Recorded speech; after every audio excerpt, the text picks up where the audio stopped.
ever heard of paleo art? Yeah. You've heard of it, right? Well, it has to do with something like paleontology. Now, do you guys know what paleontology is? Yeah? Can anyone tell me what paleontologists might do? Yes? They dig up bones and like bone sites. Yeah, they dig up bones, they do dig sites. Anything else that a paleontologist might do? Find dinosaurs. Find dinosaurs. They look at things that are really, really old, like before humans. So a lot of times they are those dinosaur bones. But do you guys know another word for dinosaur bones? Starts with an S. It's kind of fancy. Fossil. That's right. And there are all kinds of different fossils. There are eggshells, seashells, skin impressions, like if they laid down in the mud and they got back up, they leave an impression, just like a footprint. They also find plants and trees and all kinds of things. But so a paleo artist is somebody that draws these dinosaurs, and they have to look really close and work really closely with those paleontologists. There we go. But how do they draw these dinosaurs? Do you guys see dinosaurs at zoos when you go? No. No, why not? Because they're not real. Well, they are real. We still extinct. have the dinosaur bones. If you've been downstairs, you might have seen it, but they are extinct. That means they're not around anymore. They're all dead. But we find these dinosaur bones, so we want to know what they're like. So paleo artists use three things. They use those dinosaur bones they find in other fossils as their clues to figure out more about them. They get to be really creative because we really only find those dinosaur bones. And they also take a look at modern animals. Like, if you've ever thought about it, Triceratops is kind of similar to a rhinoceros that we have today. So maybe a paleo artist would use that knowledge and throw some rhinoceros traits into their Triceratops. So we're actually going to go kind of backwards on how paleo artists go. We're actually going to start with a fully done paleo art sculpture kind of thing. I have a model of a T-Rex under here. Now, have you guys been downstairs to see those skeletons yet? Those big giant skeletons? Makes sense why I can only have a model of a T-Rex, right? T-Rex are 40 feet long. I wouldn't be able to fit one up here, but so I had a paleo artist friend make me this T-Rex right here. Okay, so we'll get started with this top layer. Does everyone know what this top layer is? Skin, that's right. And so we all have skin. Everyone has skin. Most things have skin. But what do you notice about our T-Rex's skin? It's like scales. It has scales, that's right. So I actually have one of those skin impressions I was talking about earlier. So this is what they tend to look like. Like one of them just laid down in the mud. It dried and it became and looked like this. So I'm going to come around and let you feel this. So this is actually from a duck-billed dinosaur. So not exactly a T-Rex, but they're all dinosaurs. So we can guess that they would have been scaly. Now, but are they this brown color that this scale is? I'm not sure. No. I'm not sure, that's right. We didn't make our T-Rex at least that brown color. What colors do you see on our T-Rex? Green, blue, Yellow. Green, blue, yellow, brown, right? black. Lots of like kind of natural looking colors, right? Why do you think our T-Rex, our paleo artist would make our T-Rex these colors? Any ideas?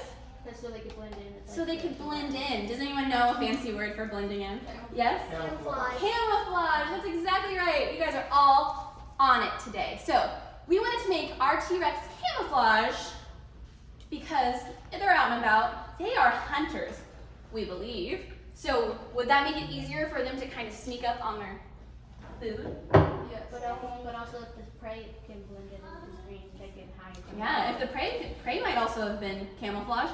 We also, like she said, we don't know what color dinosaurs were because let's think about it this way, that skin impression. If you guys were to go outside, if there was some snow and you made a snow angel and you got up, your snow angel would still be there, right?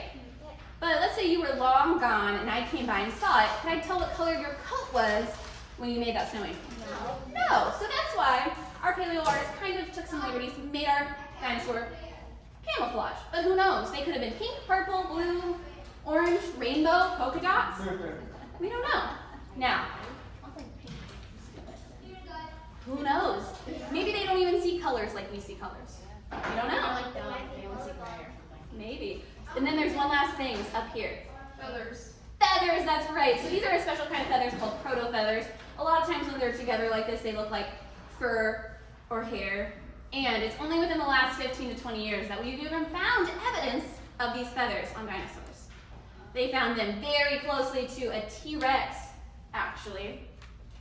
And so we know that they probably had feathers, but we don't know where they might have been. They might have been all over their body. Maybe like we have ours, like maybe like a nice horse's mane. Maybe it was like a lion's mane. Maybe they only had them when they were little, and then as they grew up, they grew out of them. We're not quite sure. So that's why our paleo artist decided to put that right here. So friends, our next step is to take off this skin and see what's underneath. You can come up and help. It's Velcro, so it just rips right away. I do have one rule though. Red means stop, so don't take that layer off yet, but come on, let's do it. Yeah, get the tail for sure. Gotta get these legs. We got this one, that's fine, it's cool. There we go, friends. Oh, there's some Velcro stuff. Oh, it's all right. Oh, okay. There we go. Now, it's all finished. You guys can go ahead, take your seat again. And so we are on to our next layer. Blood. What else could this be? Muscle. Muscle. Yeah, and so you have muscles here, and you also have muscles all over your body. So you have muscles that help you walk, that help you talk like I'm doing right now. And you have some important muscles like right here, in your chest. You have a big muscle, your heart. And so, Your tongue is the strongest muscle in your body. ooh, your tongue is the strongest muscle in your body? That's very interesting. I didn't know that before. Thank you for sharing. But so, let's see. Why do you think we would have to think about muscles on a dinosaur? We don't find them anymore. Because if you don't have muscles, you can't move and you can't like pick up. Yeah, right? If you don't have muscles, you can't move. Like, wouldn't it look really weird if we had put skin right on top of the bone on this dinosaur? Because it would, yeah, it would be weird. It'd be like if we put, like if, well, way in the future, they found a human skeleton and just put skin right on top. Wouldn't that look really weird? It probably just looked like a skeleton. It would probably have skin on it, right? So they had to think about how big and strong these leg muscles would have been because it has to carry this giant, giant animal around. Their arms muscles, they would have been pretty strong, but a little smaller, a little shorter. And also, they had these giant muscles covering their head because they had a really strong bite force that could crush bones.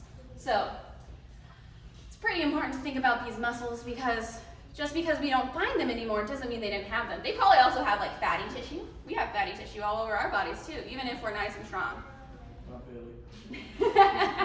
So, let's go ahead and take off these muscles this time, see what we have left underneath. The bones. Ooh, we're gonna have the bones, you guys think? Skeleton. Oh, thank you so much, friends. Go ahead and take another seat. And I heard somebody say it. Ugh, guts. Oh, Yeah, right? So this is our gut bag. So it has their organs in it. So like that part we were talking about, that would be in there. What else do you have roaming around in your bodies? Intestines, your lungs, your stomach, like if you have a tummy ache, kidneys, a lot of those important things. And so they have to think about these because one reason specifically, so we can tell our T-Rex friend likes to eat meat with those sharp teeth, right? So they eat a lot of protein. When you eat a lot of protein, it kind of goes in and goes right back out. You know, dinosaur poop. It's very important. Coprolites, they tell us a lot. But if this was a plant eater like our duckbill friend that we felt the scales from, they would have to have an even bigger stomach. Sometimes they even have 2 stomachs. And because they're eating plants, they eat tons a day. And it goes around and around and around and around and around and around and around and around and around and then finally comes out. Yeah, so their tummies, right, would have to be way bigger than our meat-eating friends, right? Makes sense why we kind of think about their bones are a lot bigger. They look a lot like they probably have these bigger organs, so who knows? But we're finished with our guts now, and what's left? Bones, that's right. The bones were the basic shape of the dinosaur, right?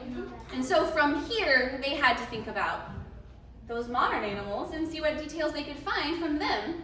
And also their imagination. Like, there are some really brightly colored dinosaurs over there that we can check out afterwards. But so they find these bones. They work really closely with paleontologists because, like those feather impressions, things have been still being found. We don't know exactly if we have all the bones to certain dinosaurs. Like, recently. Well, not very recently, but we figured out they have a second set of ribs. So not only do they have those ribs like we have like right under our armpits, but they have ones that protect their stomachs because they're leaned over like this. So their organs are, you know, on display. Their ribs are up here aren't really helping. So they have those ones to help them. And since that was found recently, that's why they have to work with those paleo artists. Paleontologists have to work with those paleo artists. There we go. So I'm gonna encourage you guys to go be your own paleo artists. Check out our Skin Station or one of the other ones where you can make your own dinosaurs and make them pink, purple, orange, green, yellow, one of your favorite colors, and maybe even make your own dinosaur. Name it. But my name's Abby. I'll be up here putting my T-Rex's, basically my T-Rex clothes back on. And if you have any questions, I'll be up here, but have a good rest of your day at the museum. Thank you. You're welcome, guys. Bye.